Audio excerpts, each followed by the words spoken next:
Hey guys, nama aku Samantha. Ada orang yang ninggalin paket misterius di depan rumahku. Dan isinya bikin aku ketakutan bukan main. Biar aku ceritain dari awal ya. Ini semua bermula waktu orang tuaku cerai. Mereka nggak mampu bayar rumah lama kami lagi. Jadi mereka harus pindah ke rumah baru yang lebih kecil. Mereka memperebutkan hak asuh aku. Tapi aku udah 17 tahun. Jadi supaya lebih gampang, aku pikir ini sudah waktunya aku tinggal sendiri saja. Kedua orang tuaku nggak suka ide itu. Tapi mereka nggak bisa menghentikanku. Namun, aku nggak mampu bayar mahal. Jadi, aku tinggal di rumah kecil menyeramkan di kotaku. Ayahku membantu aku pindah dan membawaku keliling ke rumah tetangga untuk memperkenalkanku. Malam pertama aku sendirian itu serem banget. Dan parahnya, mantanku, Rick, gak berhenti chat aku. Kami baru putus dan mungkin dia tahu aku bakal kesepian. Jadi dia berusaha menyelinap balik ke dalam hidupku. Tapi aku tetap kuat dan gak membalas dia. Besok paginya, hal paling aneh terjadi. Aku buka pintu depanku dan di sana ada paket. Paketnya pakai kardus garis-garis yang aneh dan diisolasi dengan berantakan. Tapi yang lebih aneh adalah itu hari Minggu. Jadi nggak mungkin dibawa sama kurir. Aku bawa masuk dan aku buka paketnya. Di dalamnya ada surat dengan tulisan tangan. Waktu aku baca, aku hampir pingsan. Selamat datang di kompleks ini. Rumah ini memang perlu darah segar. Tolong beritahu aku, apa kamar kamu yang di depan rumah? Aku cuma tanya supaya aku lebih mudah memperhatikan kamu. Apa-apaan ini? Ini pasti lelucon yang gak lucu. Siapa yang bakal ngirim hal kayak gini? Aku buru-buru ke jendela depan dan melihat keluar. Gak ada siapapun, kecuali di rumah seberang aku bisa lihat siluet seseorang. Dia memakai pakaian hitam dengan kacamata hitam dan sepertinya dia cuma menatap keluar jendela ke arahku. Lalu aku ingat, waktu ayahku keliling untuk memperkenalkanku ke tetangga, pria ini satu-satunya yang gak membuka pintunya. Siapa sih dia?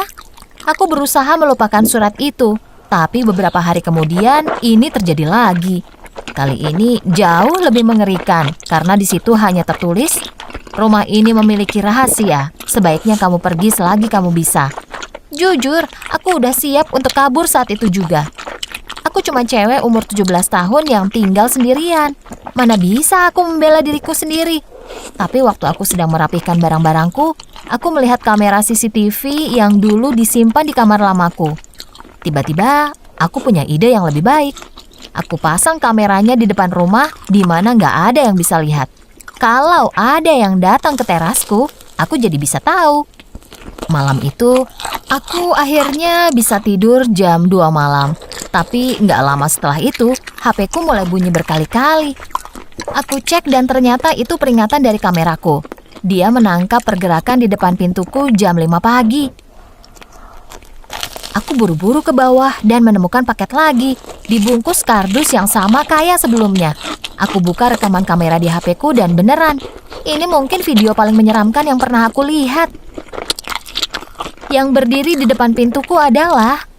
tidak ada. Paketnya kayak muncul saja tiba-tiba. Tapi waktu aku nyalakan volume videonya, aku bagai ditampar oleh kenyataan. Paketnya muncul dari belakang kameranya.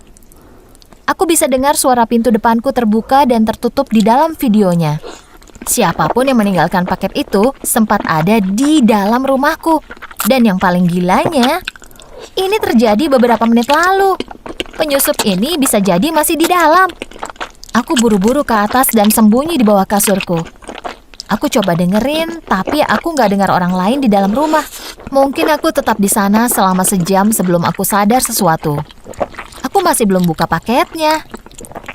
Aku keluar dari persembunyian dan membuka paketnya. Kali ini nggak ada suratnya. Isinya sesuatu yang lebih aneh. Di dalam paketnya ada HP baru. Apa-apaan? HP-nya juga nggak dikunci, jadi aku mulai lihat-lihat. Ini sepertinya baru. Belum ada aplikasi yang diinstal juga. Tapi bodohnya, aku buka menu foto. Rahangku hampir jatuh ke lantai. Ada foto-foto aku di dalamnya. Foto-foto baru diambil dari jendela rumahku dan bahkan ada beberapa foto aku yang lagi tidur. Aku hampir muntah karena takut, tapi aku tetap lanjut lihat-lihat isi HP ini. Pasti ada sesuatu di dalam sini yang bisa kasih petunjuk tentang siapa yang melakukan ini. Aku berhasil melacak riwayat panggilan. Cuma ada satu nomor di sana yang dihubungi beberapa hari lalu. Secara impulsif, aku hubungi nomor itu. "Halo?" terdengar suara wanita. "Ini siapa ya?" tanyaku. "Samantha, ini kamu ya?" "Oh my God, ini ibuku." Aku hampir nggak percaya, tapi ini masuk akal. Dia satu-satunya yang punya kunci cadangan ke rumahku. Tapi buat apa ibu melakukan ini? "Bu, ibu pikir ibu ngapain sih? Nggak lucu tahu." "Apanya yang nggak lucu? Kenapa kamu terus-terusan iseng telepon ke nomor ini?" tanyanya. Tapi ada sesuatu yang nggak beres. Aku bilang ibu tentang HP dan surat-surat ini dan ibuku cuma bilang, "Ibu tahu, ibu juga dapat itu terus." Ibuku nggak bersalah dan ibu juga jadi target dari orang gila ini. Aku bilang ibuku kalau aku mau pulang, tapi ibu bilang nggak ada kamar untuk aku di apartemen barunya. Aku bersandar ke jendela dapurku dan hampir menangis jadi-jadinya. Tapi dari sudut mataku, aku lihat pria mengerikan di seberang jalan berdiri di depan rumahnya masih mengenakan kacamata hitam. Aku nggak kuat lagi. Aku memutuskan untuk melabraknya. Aku bergegas keluar dan teriak padanya. Pak, apa Bapak yang ninggalin surat-surat aneh ke saya?" Tapi waktu dia menoleh ke arahku, aku dapat jawabannya. "Enggak, anak muda." Saat itulah aku tahu kalau pria itu buta. Kacamata itu digunakan untuk melindungi matanya. Dia nggak memerhatikanku sama sekali. "Itu pasti si pengamat," kata dia. "Maaf, si pengamat?" tanyaku. "Oh iya, semua orang yang pindah ke rumah itu selalu diusir sama si pengamat. Beberapa orang bilang kalau rumah itu yang melakukannya sendiri. Orang lain mikir rumah itu dihantui pria yang pernah tinggal di sana bertahun-tahun lalu. Sangat aneh." Oh my God, pantas saja harga sewanya murah.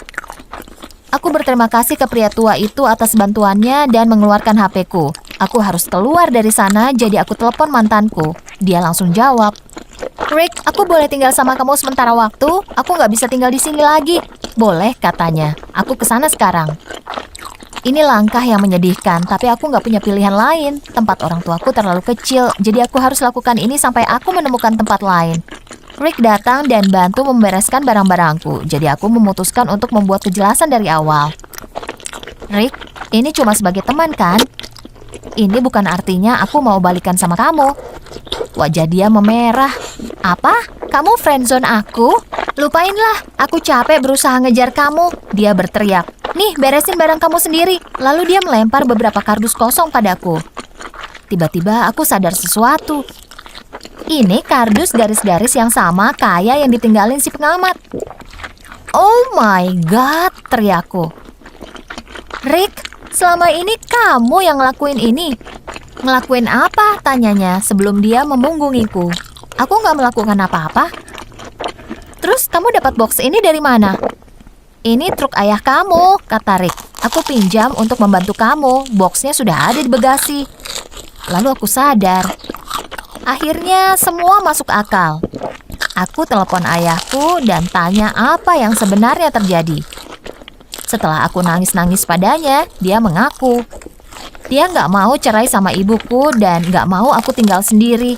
Dia pikir dia bisa menakuti kami supaya kami mau balik ke kehidupan lama kami. Jadi dia mengirim surat untuk menakuti kami.